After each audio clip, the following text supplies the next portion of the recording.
Okay, we're closing in on the tune here. Gonna show you drivability when we're idling at 800 RPMs. There's our first gear start. Now keep in mind, this is a stage 4 NA cam. Well, in the 230s, 240s duration, this is not a small cam. You can see when we're cruising, the RPMs are steady. If you are coasting in gear and pushing the clutch, it drops right back down to idle. Literally 850, 900. When you come to a complete stop, it will hit the target exactly 800. This is a result of a lot of changes. The timing tables are one thing. Well, there's several things. There's a lot you have to do there. There's, I completely rewrite the PID control for this system. The stock one's way too aggressive. You have to slow down the correction.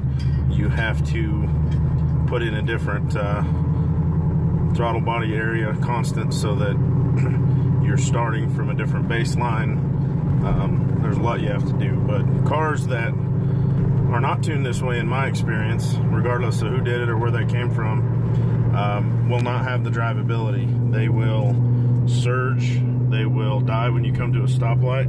We have a stop sign coming up here, so we're gonna see how it acts. But this is just coasting in gear off the throttle. You can push in the clutch, we drop back down, come to the stoplight. There's a complete stop. Now if I have to sit here, I can let the clutch out. I can push the clutch in, put it in gear, easily take off. We're rolling the car there at 1300 RPMs, and the car moves. It goes. It's predictable. It doesn't surge, it doesn't buck, it doesn't try to die. There's no cruise control effect. I'm coasting right here at 1400, 1200. We're dropping down. When I let off the throttle, this is a school zone, 20 mile an hour. You can see the school signs up there. 30 is the normal, but it's 20 right now. I just passed one of those flashing signs, and you can see how mannered this is. I'm literally, we're coasting. A lot of guys, when they tune these things, they jack up the minimum idle air so high that it has cruise control that you don't want, in a bad way. You can be in second gear like I am right now off the throttle, and you'll be at 2000 RPMs.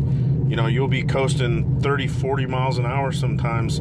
I've driven cars that will go 50 miles an hour in fourth or fifth gear because they have so much minimum idle air that the car literally cannot coast, below a certain RPM. And that's not what you want. You want it this docile. We're like 18 miles an hour right now. I'm barely touching the throttle. If I let off the throttle, we slow down. That's exactly how it should be. If your car hangs idle, and another thing, when you jack up the minimum idle air, they'll jack up the whole extent of the table. And even when you're shifting, if you're shifting the car and it's lurching every time you shift, it's because the idle is hanging. The idle is not dropping between shifts like you want it to. That's harder on the clutch, it's harder on the drivetrain. It can upset the car in a road racing type situation and actually break the tires loose because the RPMs do not drop predictably when you're switching gears. So there's a lot that goes into making them run right. You see our fuel trims are within 2% right there. That's another big thing. Take the time to get your fuel trims right throughout the entire range. Startup, drivability, mid-range. Every time you're in closed loop, you need to be watching those fuel trims, logging, comparing to your airflow, figuring out what table it's using, figuring out what part of the math scaling it's using, and you need to get that right. You need to get the timing right. You need to figure out how much the engine wants. Where does it make the most vacuum at idle? Where is it the most predictable? You hit a point of diminishing returns where you can continue to advance the timing with a cammed engine, and you're not making more vacuum, and then eventually you continue to advance it and you make less. So they don't need 25 degrees at idle. They don't need 30 degrees at idle like a lot of people think they do. Find the sweet spot and go with it. You know, find the point where you get the most vacuum and use that as your starting point, because you get the timing jacked up too much, you get the minimum idle air jacked up too much, and you're just asking for trouble. And then you start trying to overcompensate by dampening out the, you know, the spark correction, dampening out the PID controller without making some other changes, and you get a car that revs too high when you don't want it to and dies when you don't want it to. You know, you don't ever want it to die.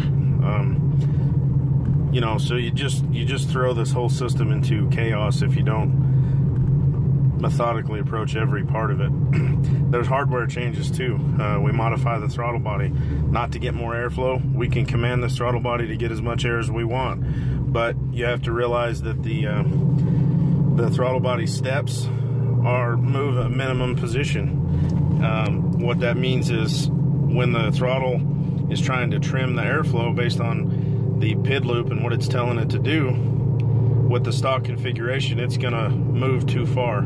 It's gonna jump, you know, it's gonna go high on RPM and close the throttle, then it's gonna go low RPM and raise the throttle. Well, you make hardware changes to the throttle body to dampen that effect so that each step of the throttle body correction is not as drastic.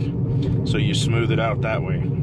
You know, I get complaints that sometimes the cam's idle too smooth, but they want what they want. If you want good drivability, you know, I mean, it's gonna have some lope, it's gonna have some chop, but you see these cars on YouTube and Facebook that are chopping so hard they're jumping 200, 300, 400 RPMs at idle, and the spark needle, the spark right here, you know, where you can log the spark on your scanner, whether you're using EFI Live or HP tuners, you'll see the commanded spark and the actual spark jumping all over the place because it's trying to correct that idle. It's trying to catch it. It's surging up way too high and then it's dropping too low. And yeah, that sounds cool for a video, but that's not a good condition for that car to be in, because it's not going to drive worth a shit. So let the cam chop and lope like it wants to, but don't artificially, you know, enhance it by leaving the factory PID controller in place. Anyway, that's the rest of this quick tip. I just want to give you a follow-up. Here we come to a stop again. You know, the car's running beautiful. It works back down to idle. You know, you rev it up, you can rev it up hard and it goes right back down to idle. So this customer is going to have a great time with this car. It's going to drive, it's going to start, it's going to cruise.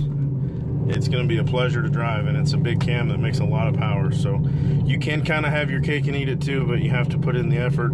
You have to learn this stuff, and you have to, you know, realize how the system works so that you can manipulate it. And that's my 2 cents. Burn away. That's only 800 RPMs. Brian Tooley's stage 4 NA cam. You know, that's a lot smoother, honestly, than a lot of them. There's a video of mine that was popular on YouTube, and it was a before video. It was with the stock idle values, and this same cam is chopping hard, chopping like crazy. This car drives beautifully. That's the lope the cam naturally has. It's not the computer fighting the lope. And the car drives awesome, and it makes a lot of power. It pulls extremely hard. So, again, fun stuff.